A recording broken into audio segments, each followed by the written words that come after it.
Hi, I've been wanting to make a video for a while and I keep changing my mind on what I want to do in it. So I decided to kind of talk about me and what I'm learning. So it'll help me know my material better, and it may help you with issues that you have. And if you're not sure who I am, if you're just coming to my channel, hello, welcome. You're meant to be here. I'm Michelle, and I'm training to be a rapid transformational therapist,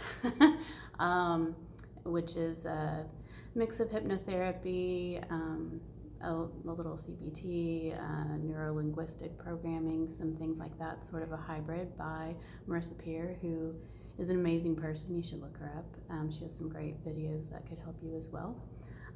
So today I wanted to talk about the rules of the mind.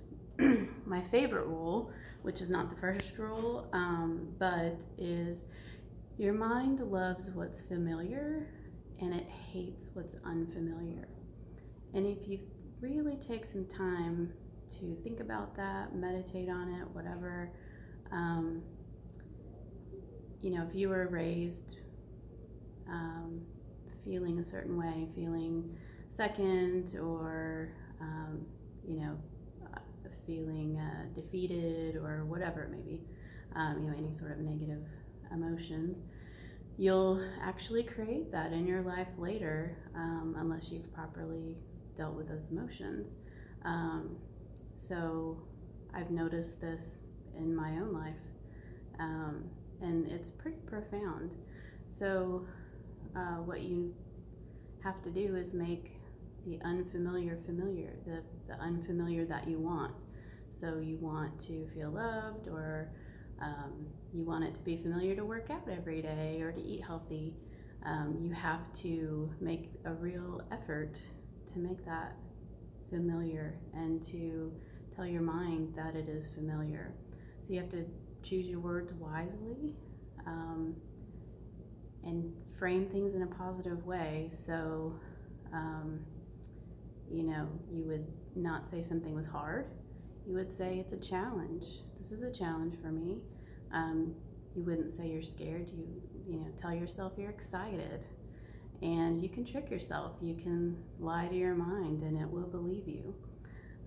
Because your mind does exactly what you think it wants.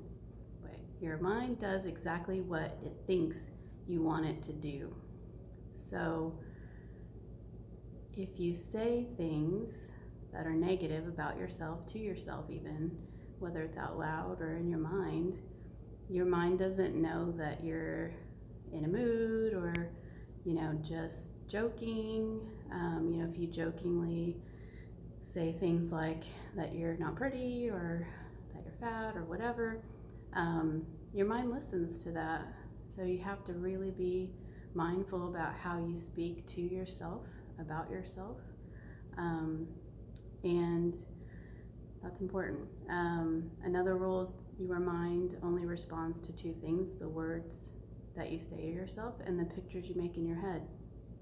So visualizing, I know some people think, oh, it's a hippie thing or whatever, but really visualizing, choosing your words wisely, but seeing those pictures, feeling the feeling.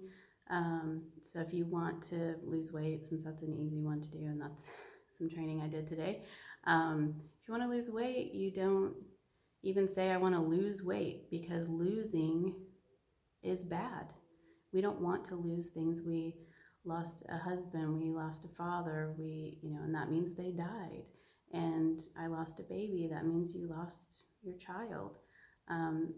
You can't tell me that there's anything besides losing weight that is positive. So change it, frame it up differently. You're releasing the weight, things like that. So change the words, make them in a more positive way. We have 3 beliefs, which are sort of the root of most issues. You can feel that that's not available to me. I'm different. That's not available to me. It's available to everyone else, but not me, because that's not available to me. You know, other people can have that, but I can't. I'm not enough. So this is an issue I have. And basically, you don't feel good enough, or, whatever. You don't think you're enough. And then the I am different. So try to think about those things. What do you think if you're having issues? What would your root cause of feeling possibly be? What do you think you believe? Are you in one of those categories? And as we are growing up, we have 4 roles. And it's kind of interesting to see this. And I think, and the roles change. You could have more than one role. But you have the achiever. So that's the person in your family that's always excelling and just doing everything, and is probably somewhat of is in sports or excels at school. You have the carer, which is definitely one of the roles that I still play, and that's the person who's trying to nurture. You're trying to care for everybody, think about everybody else except yourself. The rebel, who basically just wants attention. So the rebel is going to be possibly the addict or the troublemaker. They're going to do things that they do to get attention. And then you have the sick one. The sick one also wants some attention and love. I think I had a little bit of that probably. I don't know for sure, but I suspect. So like, I got migraines at a very, very young age. So I don't know if that was a reaction to something that happened, or if it was some sort of physiology. Generally, I feel like probably 1-year-olds don't get migraines. So I do have a feeling that has something to do with some sort of emotional issue, which actually have gotten better over the past few years, thankfully. But those are some of the rules of our mind, how our mind works. But the familiar is what really resonates with me. So that's kind of why I talked about it more, because it's just so profound.